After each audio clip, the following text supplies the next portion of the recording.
No, that's Are you okay. ready? Yeah. Welcome to today's chill and chat. I'm excited for this one.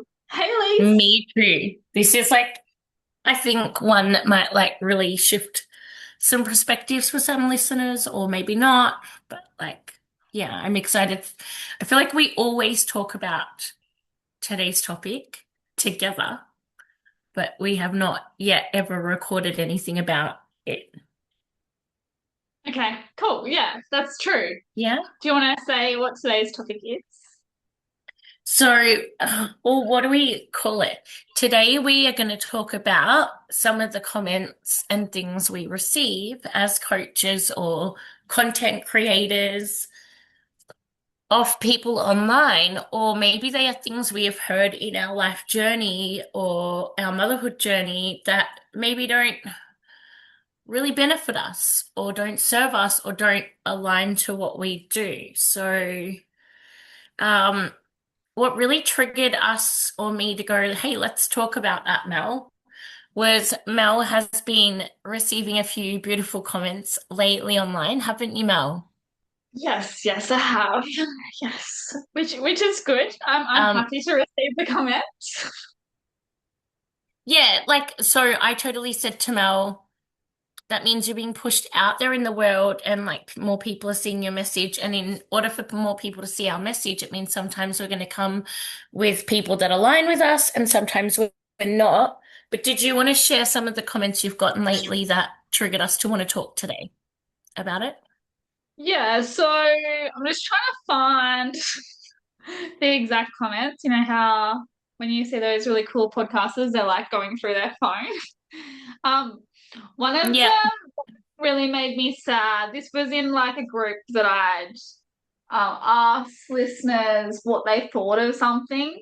Um, and one of Mhm. the things that I said to her, this mum that was struggling, was it really sounds like it could do with some support and some love. And she wrote back to me, and it made me really think about how we view support and how we view the village. Like it's like something that we don't have, so it's out there and we're not worthy of it almost. This Mm. comment said, yeah, I could do with some support at the least, but there is none. Yep. It just broke my heart, like That as does if, break my heart yeah, too. like as Yeah. if we need to think like that. Like if you are in a boat where you think in a similar vein to that, I want you to really reflect on where you have, like how far you have come already without failing, and how you go in day-to-day life without falling down, right? Even though things are hard, even though there's not a whole lot of support, you still haven't failed, right? You're still here, you're still amazing, you're still parenting, you're still doing all the things you want to do. Mm-hmm. Um, the next one was a guy commenting on a post that I did. And I was saying Mm-hmm. in the post that like if you're snappy, overwhelmed, cranky, burnt out, blah blah blah blah, all the things that we feel as Mm-hmm. mums. And this guy goes, or just get a grip. Do you want to share what you Mm. said? When you told me that and when you shared, actually, no, did I see, no, there was one you got where I saw it and I sent it to you before you had That seen was it. this one. That was Was this that the one. one? Yeah, Because yeah. as soon as I saw that, I was like, oh, you really are getting some interesting conversations flowing at the moment. But get a grip is the one thing that made me go, we need to speak about this because that is such a Aussie thing to say, by the way. I think it's like that tall poppy, real Aussie, like she'll be right, get a grip, get over it, put your big boy boots on and just keep marching forward, which we do it. We do that in life, right? But is it helpful to maybe someone that might be struggling mentally, emotionally, not regulating their nervous? Like if you're snappy, if I'm in the middle of snapping at my child or at my partner or I mean, I don't think I've ever snapped at Mel, but like if I'm snapping at Mel and Daniel walks in and says, get a grip, I'm probably going to snap at then him. I'm going to be like, who do you think you are? Like if someone said to me, get over it, get a grip, and I'm mid dysregulation as your piece of content was talking about, right? Like how would you respond if you were dysregulated and someone said to you, get a grip? Um, get a grip in real time. Like if you were here in person with me and I was having a mentee be and you said get a grip, Mm. I would literally one of Want to two get a things grip would of happen. them? Yeah. One of two things would happen. I would either literally tell them to F off and find somewhere Mm. else to talk They to because you're not welcome here. Or I would literally just be like, you are not worth my time. totally. Um, Yeah. and like I do work in hospitality and I have before said to people, I'm not going to respond to you. Um, Mm. Wow. Yeah. Elise, do you have a bowl? Like, what is that in the corner there? Do you have a bowl on a shelf? So from here, it looks The like pink there's a all the way at the back there, you're looking up yeah, there. That yeah, thing. It's yeah. a pink bowl with like all crystals at the front door. Yeah. Why is it like? Why have I not seen that before? And it looks like is there like a light above it? What's above it? Or it's just a There is crystal? an entryway light. Or I couldn't decide. Like I have two downlights above me, then like the main lounge room light, and then we have like an entryway light. And like I was like, oh, I want to have the right lighting for the Zoom, but like if I put only the two lights on, it can be dull, but then when I put this middle one on, it can be too bright. So Okay, yeah, but sorry, sorry. I do have a bowl of rose quartz crystals that well, I've run out of essential oils, but I usually like put essential oils on them so it smells nice when Gotcha. you walk When into you my walk in. house. Sorry, Yeah. sorry everybody. Sorry about that. No, that's okay. Maybe I need some rose quartz in That's my so life. people can get a grip before they enter my house. I So, often sage too, so that the same thing happens. so I it's so hard because the people that I talk to around this kind of stuff really don't Mm, understand my point around mm, blue collar man who goes and earns money, never has fun, only works, earns money, mm, keeps a roof over everyone's head. mm, When I say this is actually not okay for us as human beings, or the mm. wife, or the kids, they actually Yep, have no idea where I'm coming from. yep. And that's because we're conditioned to believe that it's just normal, right? Mm, Like we're mm, just conditioned to believe that like and I'll tell you an example that I see all of the time when I'm going through mum's groups on my phone. And even when hmm I'm in hospitality, I'll often have a man or woman come and say to me, I just, it's hard for me to say it. I just got home from a mental health hospital, so I'm coming to have a beer to celebrate. And Oh, I that just made my understand the heart whole, feel a bit heavy. yeah, I understand the whole like we cope by having a beer, we drink coffee in the morning, wine of an evening. I understand. I get it. I've been that person, right? But Mm-hmm. get a grip. Like if getting a grip was as easy as saying getting a grip, would we have mental health Yeah. hospitals?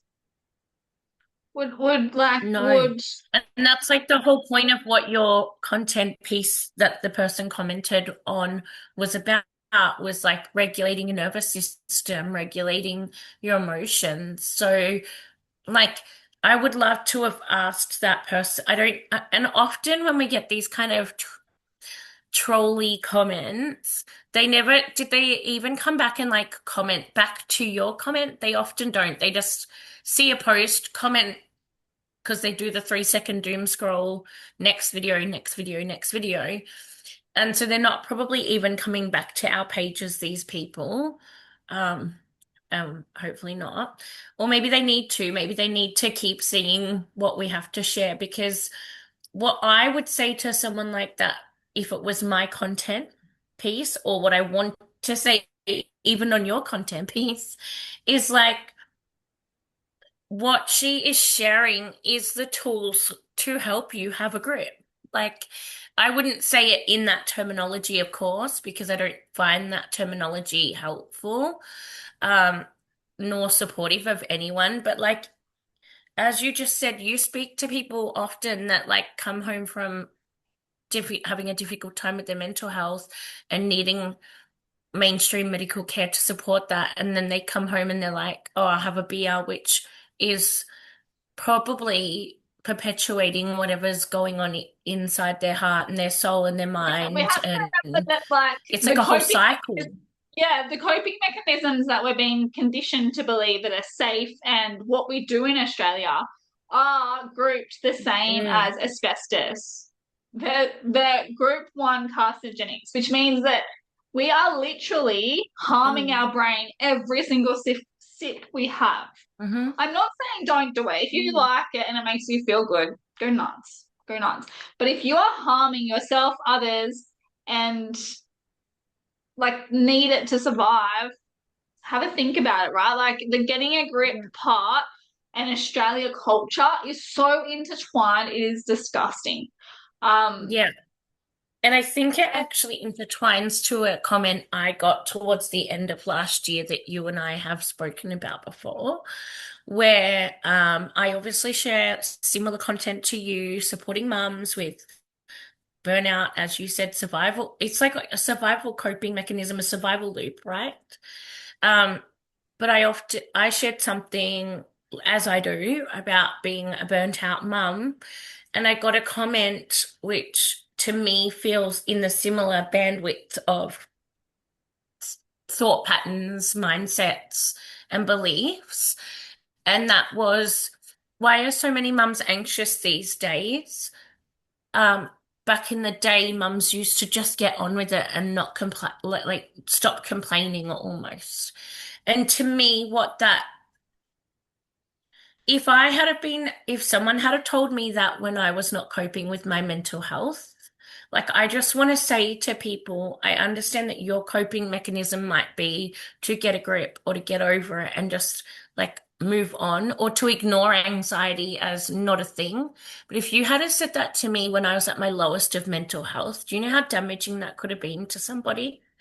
Like, just because your coping mechanism is not to talk about what you're going through and to shut it down and hide it away, um, doesn't mean that my problems don't or shouldn't it. Like, I think so many people are just suppressing what they feel and saying, get over it, but they're still not happy within. They're not like, and I what just would what's hate to think of the what's the damage these quote? comments make.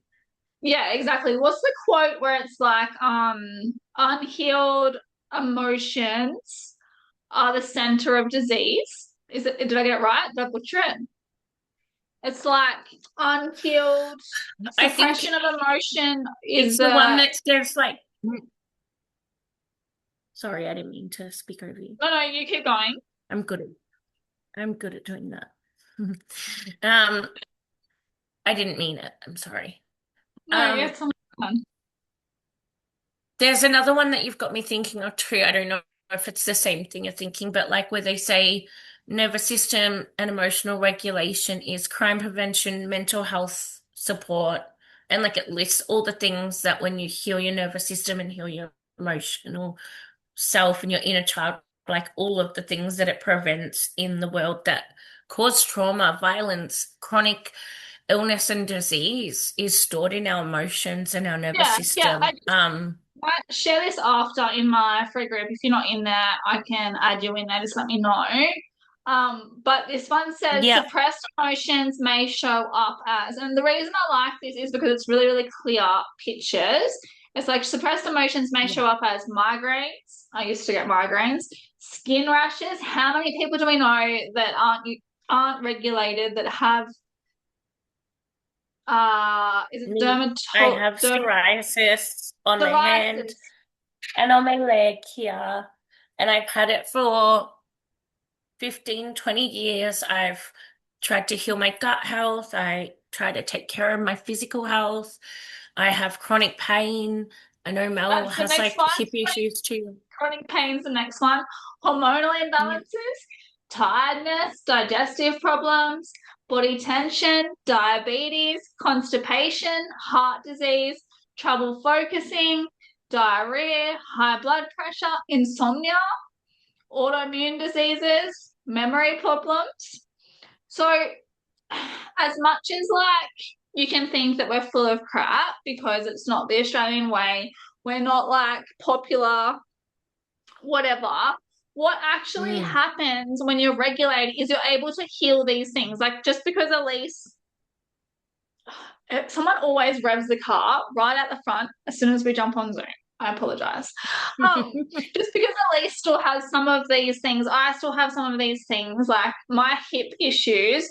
I always thought it was my lower back. It was my bloody hips, my pelvis was so out of whack from before kids. Like my body had just held on to all this emotion. And when I spoke to the Mm. physio, she was like, "You have endo, don't you?" I'm like, well, I have all the things, but endo is a whole thing to get diagnosed with. You can't have Mm. endo unless you have surgery. You can't have surgery unless you have endo. So who knows if we all have it, right? So Yeah. it's all related to how we're squashed as kids when we have an emotion, right? The more we are suppressing our emotions, the more we have inflammation and Yeah. disease. Um, and the thing is that we're getting less and less active, which means we have less and less movement in our body, which means that when the emotions are suppressed, what happens? They're just stuck. And then what Yeah. happens? The pain of the emotion keeps growing and growing and growing, which then causes disease. So, like, as much as we like hearing the sound of our own voices, we do love each other and love our own voices, but we're actually telling you and supporting you in things that prevent disease. Like, and as Elise said earlier, for our kids, it's crime prevention when we do this work. It is disease prevention. It is, what else did you say? There's like five things that we, Reducing like mental health and supporting mental health. Like a lot of mental health, and again, disclaimer, I am not the practitioner. Go and seek Lifeline or any other supports required if you are struggling and listening to this episode. I think we spoke about that in the last episode too, but unless most you want mental coaching, health. and then we're open to high level coaching here. Yes, I know, but like a lot of people are going to go, Elise, you're not the mental health practitioner, but I want to say my own lived experience and as a coach who's literally works in the space of emotions, emotions are energy in motion. So they have to I love move that. through the body. That the first time I heard that, I went, oh my God, oh my God. This whole my entire life, I've just been trying to communicate emotions, but because they wouldn't move anywhere or they would just get met with like a blockage, I then had mental health issues because I was like sucking all these emotions in and back down because when I would try to communicate them, they would be met with a block. So I was like silencing myself and pushing all the emotions back down, which then, like as Mel said, like we may carry pain, skin problems, or health problems now, but think of like I'm 40, I just turned 40 in December gone. That's 40 years of suppressed emotions carried on the weight of my back, the weight of my hips, the weight of my spine, the weight of my shoulders. Like, you know how they say you're carrying the world on your shoulders? It's because you really are. And then we're telling people to just suck it up and get on with it. Um, and I think it's such an Aussie slogan to be like, suck it up and get on with it. And I'm pretty sure I probably have said that before. Just, I think when I was younger, I used to say, like, what's that Bon Jovi song? Like, I'll sleep when I'm dead. Like, I'll just, like, like all the things that I used to say and do are the opposite of what I do now because I've healed me and That's why, like as Mel said, we love hearing the sound of our own voice, but we're going to like literally die on this hill because it helps people. It helps people, and how do we know? Because we've done it ourselves. Like, yeah, Yeah, yeah. I think as time goes on, as the world gets crazier and crazier, we're gonna have to seek more and more support within our own worlds. absolutely. Not like the government's not coming to save us. Practitioners in the Western world aren't gonna be there to save us. Like they are literally more now for the people who are in the depths of their lowest lows. The people Yeah, that are up in the world are going to have to really seek their own support. And like coaching literally changed my life. Like same. if I hadn't have had coaching, I would still be trying to find the right practitioner. Uh, and my practitioner now says to me, I can't give you any more advice. You've done all the things I'd suggested. You've actually told me things. And I'm like, so what is the point of me coming here? Yep, What is the point of me yep. having support when I'm literally telling you what I'm doing? And she's like, yep, yep, perfect. Like, Pretty much. And like even with, so obviously I don't have my own therapist, but like I always talk about how we do have supports for our your children neurodivergent have therapists kids. that are your therapists. Yeah, yeah. Yeah. Yeah. Well, pretty much. Yeah, because like I do a lot of the talking. Um, but yeah, they pretty much help us as well. And then one of the therapists that we see recently, a couple of weeks ago, we were talking about like growth mindset, fixed mindset, and the two different brains that humans can have. And obviously she had read like a book that was like child appropriate that would make sense to his neurodivergent brain to understand what the two different like flexible brain is and the non-flexible brain is, like a fixed mind. Um, and I think one of the characters in that was called Rockman, and the other one was like something squishy or stretchy. I can't remember now, but it was Mr. Flex. Or I have the paperwork that she So sends like home. rock is fixed and like stretchy or flexy is like Yeah, like, but it was like a growth. book with all different superhero characters in there that were different mindsets or different flexible brain versus not flexible brain, which I really loved. And we were talking about it at the end of the session, and like she obviously gives us like a debrief and an overview of the whole session before we leave to go home. And when we were talking about this stuff and she was explaining all the little characters and things, she actually said a really interesting thing to me, which I said to Mel in a message the other day. She said, most people don't have the ability to go within like you do. And I said, well, I didn't like deliberately go within. I just fell onto this healing journey and it happened. Like it just happened. But the more you grow and the more you heal and the more you repair your nervous system and your thoughts and beliefs and behaviors and habits and patterns to replace the beer with a healthier habit. Or maybe me, it's a coffee, in reducing how many of those I have a day with a smoothie and a juicing instead, or a cup of tea before bed instead of like a cuppa in the evening that's going to keep me awake. Like replacing those habits and going within, like the more you do that, uh, like the ripple effect really becomes what we just said is like crime prevention, mental health reduction, chronic illness prevention. And it's been 100%. like spoken about in many holistic and mainstream spaces. And I love that you said something about the mental health space and the government not coming to save us, because I literally just made a post yesterday. I'm not sure if you saw it, but it was a reel that said, reasons to either follow or unfollow me would be that I believe the system is keeping you burnt out by design. And the caption listed things, including, but not excluding, the wait list to receive help of any kind. Like Yeah. my mum was on a wait list for 7 years, I think 5 to 6, 7 years for her knees on the public health thing, went private health and only had to wait 12 months. So she'd already been walking around with like this chronic knee problem for like 6 years. So imagine if we speak about mental and emotional health as if it's a physical body joint, right? Like your knee, for example, or our hips, you and I both struggle with hip pain. And each time we are not caring for our health, or each time the body walks on that weighted joint that's in pain, that is what's happening each time you suppress an emotion. Yeah. Like it's like a stack-on effect. It's like literally, I don't know if that I'm imagining it in my mind right now, like a picture of like a knee or a hip joint just really struggling to move, and then that emotion stacking on. And that's Yeah. like why, again, we say like carrying the weight of the world on your shoulders. So like the reason I wanted to talk about it today was because I could see the comments that you and I receive sometimes can actually be more damaging and harmful than they are good. Yeah. Like, and that really like it actually scares me that people truly believe that they're just supposed to what was it, get a grip? Like, Yeah. I wanted to ask that person, how is he getting a grip and what of? Like, Yeah. Yeah. that And if would be he's my telling like question. his mum or his significant other or like his women in his life, like even if he's gay, for example, he would have women in his life.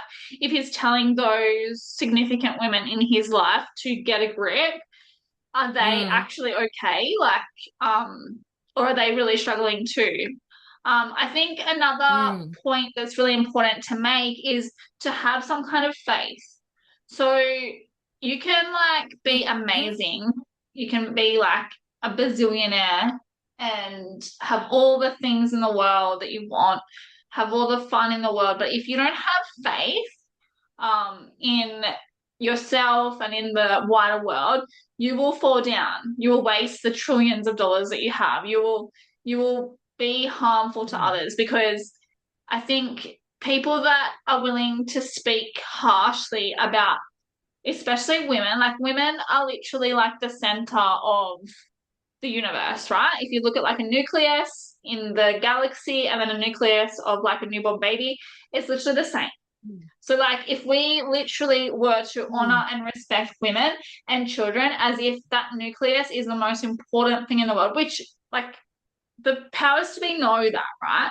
They know that women have power. mm, They know that we are getting bigger mm, and bigger and bigger and bigger and bigger. So, the world today and the media today take advantage of that to, like, drop our mm. vibration, to lower us. Think we need to struggle. Everything's hard. Yeah. Turn the bloody shit off. I just commented on a mum's Mm. post. She was saying that she can't afford anything, doesn't have fun, doesn't have purpose. She hates motherhood. And I said to her, I said three things. I said, one, turn off social media, the news, and all of the stuff that's making this brain believe it. Turn it Oh my off. God, we actually need to have like a whole separate podcast or conversation about how social media pushes the narrative that you're supposed to hate your children and hate motherhood. Because I Yeah, honest to God believe that a part of that was a part of my journey too, that I was like, yeah, I feel that I fell into that trap at points yeah. too. Number two, do something fun that doesn't cost money with your children. Just be present with them. Absolutely. Remove all the shoulds, coulds, woulds, whatever, and just have fun. Three, seek support, whether it's your best friend, a coach, a psychiatrist, a psychologist, a doctor, seek some kind of support. If it's hard the Absolutely. first time, go again. If it's hard the second time, go again. If it's hard the third time, go again. And just Yeah. keep seeking it. I had to go through like 7 psychologists and 3 psychiatrists before I found the ones I like. And I still don't like the ones I used. There's one that I Mm. like and I still have her. Yeah. Find good friends and because you Mm. are the product of the people that you hang yourself around. You are the Hang product. around. You are the product of those you are around. Sorry Yep. that I said whatever Yep. I said before, but you are the product of what Yeah. of who you are around. The We same know as what a you flower, meant to say. the same as a flower will bloom in the right environment. You will also bloom in the right environment. But you can also go Yeah. really, really, really, really um what's the word when like the flowers were droopy and like So there's doesn't have. again, we're gonna like be cliche and quote like a thing on social media or like a quote or a reel that but I think I know which saying you're trying to say. It's when a flower doesn't bloom, we don't blame the flower. We don't be like, oh, you shit piece of shit flower, you should have grown better. We say we assess the environment. Like I have an indoor plant actually over here. Actually, I should really sit this way more often so you can see my big plants over there and my Oh fish yeah, tank. yeah, yeah. Um, but yeah, we'll sit like that. That's fun. And then All I can I see is have the one room. in the kitchen that is actually not blooming very well. Well, it is quite big and blooming, but there are a few leaves and flowers on it that have, I realized this morning had turned brown. And I didn't think, oh, what a shitty plant. I wish Daniel never bought me this indoor plant. It's a shit thing. It should grow better. I thought, oh, what do I need to fix within the environment? Maybe when Daniel gets home, I'll ask him if we should clip the brown bits off. Because like he's like the fixer of things when they're not like working for me. So, or I will like we've had well, I live in Melbourne and probably similar weather to you in Bathurst, where one day it could be like 30 degrees and then by the evening it's like 13 degrees and pouring rain. So I was like, maybe the weather lately has been a little bit like we've had lots of rainstorms, it's been a little bit cool, but then in between we're having quite like muggy warm weather for Melbourne. That could Yeah. be it's the environment, whether it's been nourished, hydrated, had sunlight or not. Some indoor plants don't need as much as others, Yeah, just like like some human. we're basically moving some inside house plants. So if you're not Yeah, thriving, you're surviving, you're exactly. like, what do you need? Like you would say to your plant. And it's the same as what I said to Mel, like lately, I've recognized where I could be improving my health. This morning, I literally just said that to her. There are a few things that obviously lately I've noticed, oh, I've been so busy doing this that I've sort of dropped off with that habit. We all do it as humans, right? We only have so many balls we can juggle at one time. But I was like, what can I do to make me feel good today? I knew that this morning I was like feeling a bit ick again this morning. So I came home. I did something that gave me purpose, which was record a podcast and doing another one now with you. I took like a full self-care shower. And when I'm in there, like I picture like all whatever's been stressing me out, like washing away down the drain. I do like a whole spiritual like thing where I close my eyes and imagine the white light washing all my stress away. But also because my chronic pain's been quite bad, I also like imagine that the water is taking any pain and stress out of my body too. So I've done like that whole self-care shower. But not only that, when Mel called me quickly before this call, I said to her, I'm just going to make sure I eat something that makes me feel really good about me today and I enjoy eating. So I just like made like a little fruit and veggie stick platter before we got on this call because what happens when we're not nourished? We get hangry. I get hangry or I start to feel a bit queasy or dizzy or unwell. So I always make sure, no matter what I'm doing for the day, that I stop and I eat lunch. And why? Because prior me used to just live off 10 coffees a day. Maybe I'm exaggerating, but maybe some days I did. But like, and not really eat anything that made me feel good, you know? So like all Yeah, of those past habits are probably what like catch up to our body too, you know? So really making sure that it's just those little intentional habits that make you feel good. Like yeah, even on the days where maybe you're feeling a bit flat or if you like me and Melon have like a hip and back problem and you're feeling a bit in pain that day, like go and have an extra hot shower, go and run a salt bath. Make sure you like do the intention to do the thing. Not say I yeah, don't have time to do it. Be yeah. intentional about doing. There's some days that I can have like 3 to 4 showers because I'm just like, oh, there's something holding me. I can't do life. I need a shower before I do And the it's next thing. Um, Yeah, and sometimes it's like an energy that's on us. Like if we've been yeah, out at work and we're dealing with lots of different people's energies, it can stick on us, or like, yeah, we just need to wash away the day, right? Or yeah, just like I call it like your mini nervous system and your emotional and your whole self-care reset. Like you've done Yeah. something to feed your nourishing body, physical body, and like emotional health each day. And it can be one tiny little habit, right? It doesn't have to Yeah. be some big thing. No, exactly. And yeah, like that goes into like the whole Bridget Jones's Diary where self-care is only bubble baths and wine and whatnot. It really isn't. It really doesn't help. And Mm. often the chemicals you're putting into the bubble bath are actually more harmful than good. So we can have a look at all of that. And yeah, anyway, I think it's time for us to wrap up at Yep. 1:11. Yep. Um, so if you loved Oh, this, it's 111. You just said that out loud, but then yeah, it wasn't until I like clocked it on my own clock that I was like, she just said that. Yep. if you love this podcast, we would love for you to subscribe to the podcast, whichever one you're listening to. And you will see us here next week for chill and chat. I think the school holidays after we'll have to chat about if we have a couple of weeks off. I know I'm going to the Sydney show, so I will be not around for one of the Thursdays. But otherwise, Yep. you can see us Okay. here every Thursday at 12:30. We're loving having a different topic each week. If you have a topic for us, also, we probably would love some ideas. If you've listened and you're like, I want them to talk about this, we'd love some input from you guys, you listeners. Otherwise, we will see you next week and happy Thursday. Yeah, and also I just wanted to say, let's start breaking that Aussie culture of get over it and get on with it, and let's start actually caring for our health and well-being because she'll be right often leads to you're not all right. 100%. Love you, everybody. See you soon.